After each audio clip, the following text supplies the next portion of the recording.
Hello all, welcome to Chandu Vasanthi dragon fruit farming.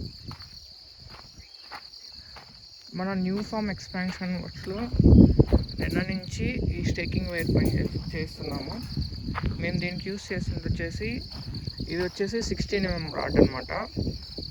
ఇది వచ్చేసి 10 gauge wire.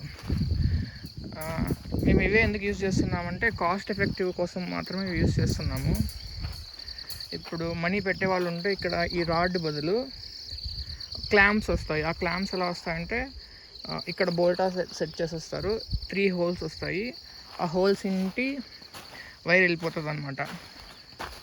So అలా clamp system కొంతమంది ప్రిఫర్ చేస్తారు. అది కొంచెం కాస్ట్ వైజ్ ఎక్కువ ఉంటుంది. ఇది వచ్చేసి మనం జనరల్గా ఫెన్సింగ్కి అల్లుతుంటారు కదా డైమండ్ షేప్లో, అది ప్లెయిన్ వైర్ అనమాట. ఇది టాటా కానీ JSW కానీ ఏది కావాలంటే అది యూస్ చేసుకోవచ్చు. ఇక్కడ కొంతమందికి డౌట్ ఏమంటే ఎండాకాలం వచ్చినప్పుడు ఈ కమ్మి వేడెక్కుతుంది కదా, ఇట్లా ప్లెయిన్గా వేసిస్తే అన్నట్లు. అలా ఏం అవ్వదు. సో దీనికి ఆల్రెడీ సమ్ లేయర్డ్ కోటింగ్ వస్తుంది అన్నమాట. డైరెక్ట్ ఐరన్ లాగా కాదు. డైరెక్ట్ ఐరన్ అయితే మనకు వేడి వచ్చేస్తుంది. దీనికి అలా ఏం రాదు. And moreover from age పెరిగే కొద్దీ మనకు మట్టలు అనేటివి ఇట్లా అల్లేస్తాయి కదా. సో నీడ కింద ఉంటుంది ఇది.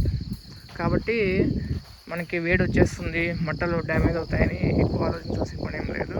ప్లస్ కొంతమంది ఈ వైర్కి పైన మళ్ళీ ప్లాస్టిక్ లేయర్ కోటింగ్ వచ్చేలాగా సెట్ చేస్తుంటారు. అవన్నీ కూడా మేము పెట్టగలం ఇన్వెస్ట్మెంట్ అనేవాళ్ళు పెట్టుకోవచ్చు, ప్రాబ్లం లేదు. బట్ ఇన్ జనరల్గా అంత అవసరం అయితే ఉండదు. Thanks for watching this video.